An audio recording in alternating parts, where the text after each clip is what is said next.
Buenas tardes. Os doy la bienvenida a todos a esta sesión de conferencias que tiene por título Cultura y Sociedad. Esta sesión de conferencias está enmarcada en la quinta semana de la solidaridad, que está organizada por la Oficina de Acción Solidaria y Cooperación. Esta sesión en concreto está organizada por la Asociación de Estudiantes Siglo XXI, a los que quiero agradecer que me hayan invitado a presidirla. Aunque bueno, realmente a quien habéis invitado es a José Antonio López Guerrero, JAL, el director de Cultura Científica, que como lleva una vida bastante ajetreada, intenta compatibilizar el ser científico, docente, divulgador, padre de 2 hijos, pues no ha podido venir. Yo soy Margarita Arroyo, soy la coordinadora técnica de la Oficina de Cultura Científica de la UAM, la OCUAM para los amigos, aunque también hay que decir que amigos tenemos pocos todavía, porque hemos empezado nuestra andadura el año pasado, somos muy nuevos y bueno, pues todavía estamos en una fase de darnos a conocer.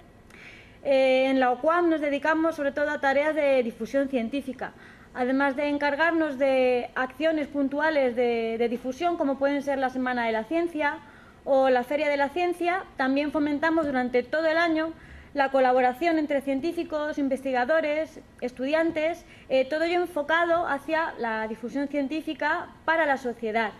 Queremos difundir la cultura científica para la sociedad y con esto ya hemos dicho 2 de las palabras mágicas o talismán que están en el título de estas conferencias, que son cultura y sociedad.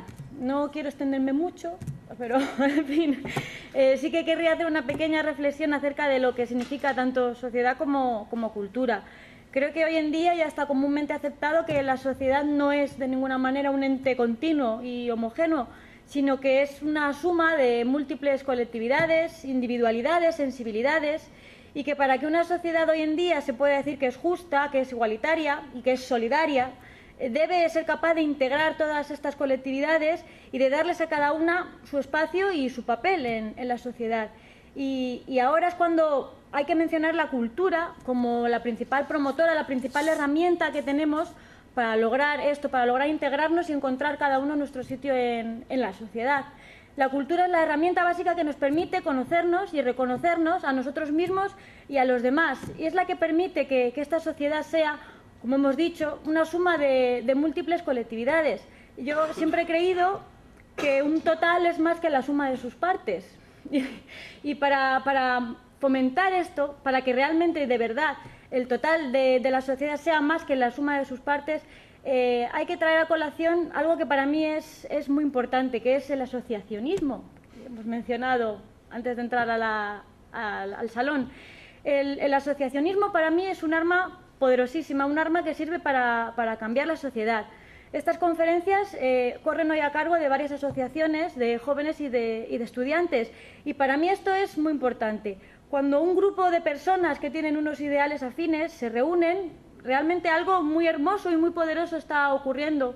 Cuando existe esta confluencia de voluntades, de la cual se pueden obtener grandes fines, en mi opinión. Tenemos que fomentar, desde la OCUAM intentamos hacerlo, tenemos que fomentar este asociacionismo, no ya solo juvenil, sino a todas las escalas de la sociedad, porque pienso que el futuro para cambiar esta sociedad y hacerla efectivamente más solidaria, más igualitaria, ahí hay un gran papel que deben de jugar las asociaciones. En primer lugar, Clara Peregrín, en representación de la asociación Planeta Ciencias, nos va a exponer su ponencia, que se titula Acercando la ciencia y la tecnología a los más jóvenes.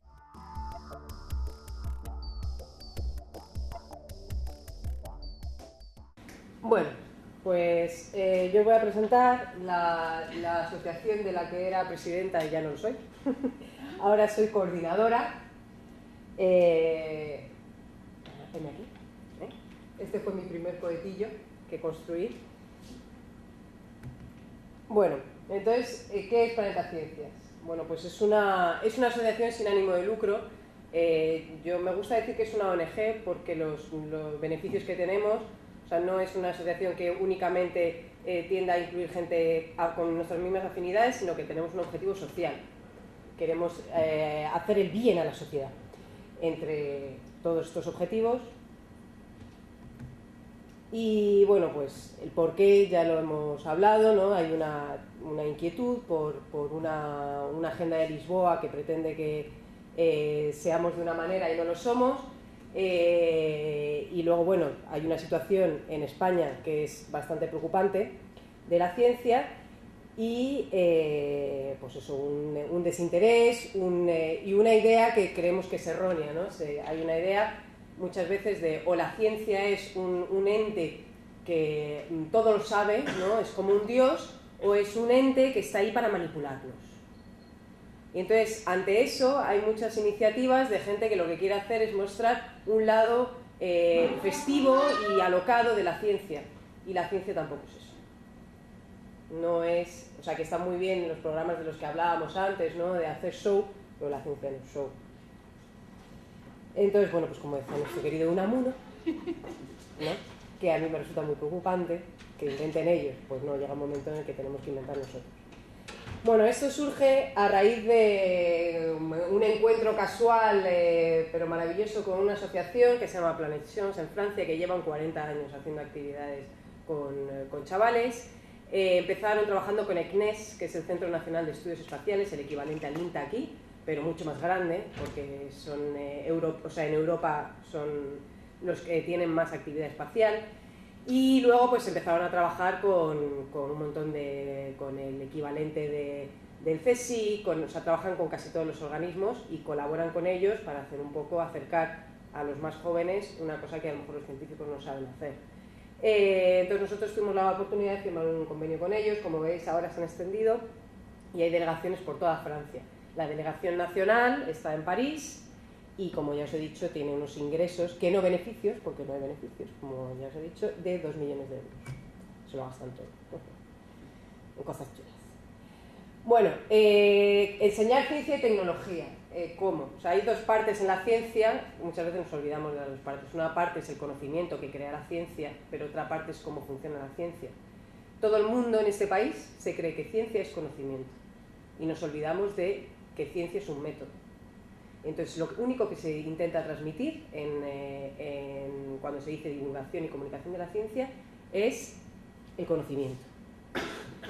Sin embargo, nosotros, pues es al revés, lo que nos interesa es el método. Comparamos un poco cómo se hace la ciencia y la tecnología en el cole y en la realidad, pues vemos que no tiene nada que ver, ¿no? En el cole, el adulto es una especie de ser poderoso que dice 2 más 2 es 4 y 2 más 2 es 4.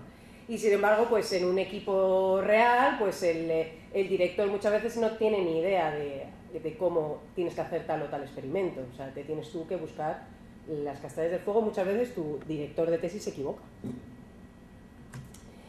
Luego se enseña como un dogma, y no es verdad. Y sin embargo, pues uno solo cuando empieza a hacer el doctorado se da cuenta de que muchas cosas pues se dudan, ¿no? En el cole todo es trabajo individual, y eso no es verdad. En ciencia no existe el trabajo individual. Y luego en el cole, pues en realidad cuando nos dicen las prácticas, o también en la universidad, vamos a hacer prácticas, vamos a hacer experimentos, hay que definir las cosas. Un experimento es una cosa que a priori tú no sabes lo que va a salir. Tú tienes una hipótesis, pero tú no sabes el resultado. Y sin embargo, en el cole y en la universidad, cuando haces prácticas, todo el mundo sabe lo que te tiene que salir. Entonces, eso no es un experimento, eso es un protocolo o es una demostración. Cuando coge el profesor y te dice, esto se hace así, así, eso es una demostración, pero no es un experimento. Y sin embargo, en la ciencia real, pues tú haces pruebas, tienes una hipótesis, ves si es verdad, si no es verdad, vuelves atrás, etc. Hay todo un proceso que hasta que no llegas al doctorado, no sabes cómo funciona realmente. Pues esa es la que más nos gusta. La más mejor. Muy bien, entonces nosotros lo que decimos es que vamos a intentar que los niños en talleres y actividades jueguen a ser científicos de verdad, con un adulto que juega a ser como una especie de mini director de tesis o mini director a su nivel, claro está. Entonces, evidentemente todo eso tiene unas ventajas enormes que consideramos que son ventajas sociales, que enseñan que aunque ese individuo, que es pequeño y joven, no se vaya a dedicar a la ciencia, le va a dar unas aptitudes personales que le van a servir el día de mañana. O sea que en realidad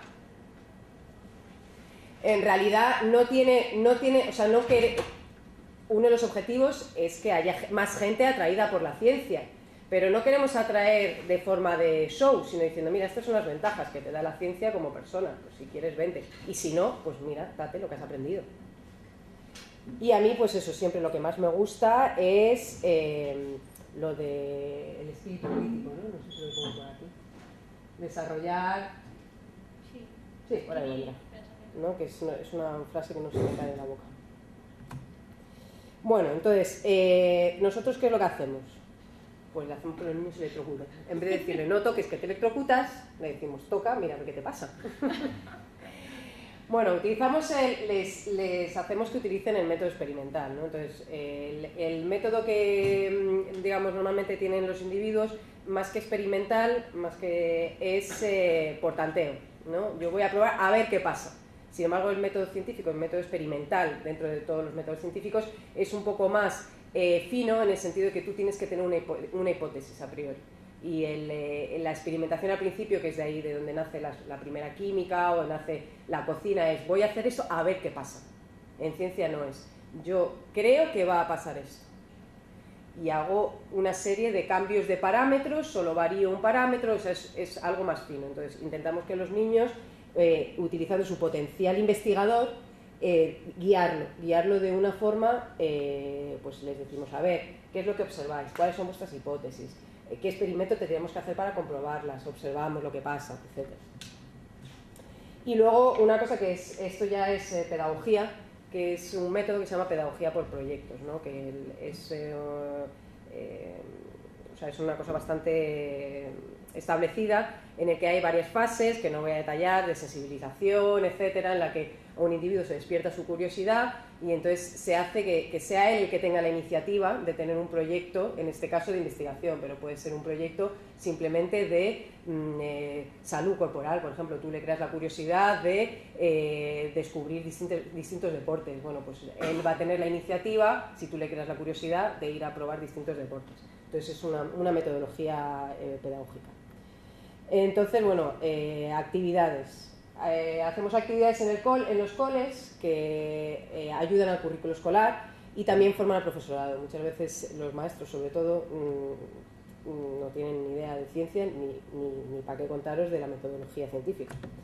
Pero digamos que en lo que más se puede llevar a cabo nuestras actividades, digamos, las actividades estrellas, es en el ocio y tiempo libre, porque es ahí donde tú no tienes marcado un programa en el que tienes que hacer estos conocimientos y ya te puedes explayar en experimentar sin ningún tipo de límite. Entonces, pues eso no... Y lo más importante es que, lo que hablábamos antes, esos chavales están haciendo ciencia y ciencia de verdad, o sea, están teniendo proyectos científicos y experimentando y al mismo tiempo se lo está pasando pipa, están haciendo amigos, pues es un rollo campamento. Claro.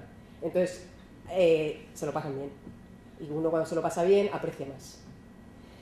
Pues un ejemplo sería pues un taller por ejemplo, de cohetes, ¿no? Pues empiezas con una sensibilización en el que tú dices a los niños, pues, hacer un cohete. No te digo cómo lo vas a hacer, te apañas y lo haces como te da la gana. Después de un lanzamiento, pues se dan cuenta de que las cosas no son tan fáciles, que hay algo que falla, ¿no? Y entonces les dices, bueno, ¿cómo podríamos hacer para descubrir cómo hacer un vuelo ideal de cohete? Y entonces pues surge la idea de hacer experimentos aislando los distintos parámetros de un cohete, ¿no? Bueno, pues vamos a probar distintos tamaños de tubo, vamos a probar distintas... Entonces, si veis aquí, estas niñas, por ejemplo, su hipótesis de partida era que la ojiva del cohete tenía una influencia en el vuelo, y entonces, bueno, pues el monitor no le dice nada, porque no es el sabedor supremo, y les dejaba experimentar. Y de hecho luego veían que no tenía influencia a estos niveles, no le ponían unas formas, además ya aprovechan y ponen una flor, no sé qué, ¿no? Lo ponen ahí super cursi. Luego, por ejemplo, estos de aquí era el tamaño del alerón, y entonces era un grupo en el que iban probando distintos tamaños de alerón. Luego se lanza, se toma nota, entonces muchas veces pues te das cuenta de que a veces funciona, a veces no funciona, todo el problema de la significancia, de la repetibilidad, etc. Y luego una fase muy importante para los niños, también para los adultos, pero sobre todo para los niños, es la fase de publicación. El trabajo de los niños tiene que ser por los padres y por el conjunto de su sociedad local, tienen que verlo y tienen que ver que ellos hay un reconocimiento de lo que han aprendido. Tiene que haber esa aceptación social y decir, joder, ¿cuánto habéis aprendido? Y eso es muy importante en la pedagogía por proyectos. Bueno, pues algunas de las actividades que hemos hecho. En el liceo tenemos talleres extraescolares, a lo largo del año, luego el campamento espacial del INTA, seminarios interculturales que son como campamentos pero con chavales de distintas nacionalidades, de la CVA, que es la Comunidad de la Ciudad de Sarial, y luego hicimos también una gincana espacial. Bueno, hemos hecho actividades varias. Bueno, qué mona. Entonces, para poder seguir haciendo las actividades, tenemos que asociarnos con otras entidades. De momento, pues nos hemos asociado con LEM, que es una asociación de estudiantes que hacen lo que nosotros hacemos, pero ellos lo hacen en universitarios y ya con unos niveles tremendos, ¿no? Se van a fabricar, por ejemplo, ellos en su ocio, en su tiempo libre, quieren hacer un satélite universitario. Entonces, en sus tiempos de ocio tienen ese proyecto, están actuando como nosotros, pero ya no necesitan un monitor que les guíe. Los pequeñitos sí necesitan un adulto. Luego, pues buscamos. Y luego también necesitamos socios y voluntarios que hagan que la asociación viva, porque los proyectos los crean los socios, o sea, las actividades, gente que tiene una especialidad de protozoos, pues coge y dice, oye, mira, esto con protozoos, bueno, pues cogemos y entre todos lo vamos a adaptar a un nivel de infantil, vamos a ver qué material necesitamos, etc.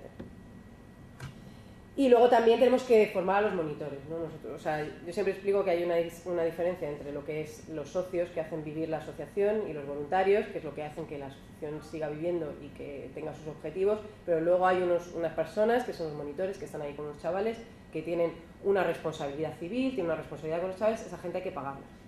Entonces es gente que va 2 horas, se le paga 2 horas. Normalmente uno es monitor y al mismo tiempo es socio voluntario.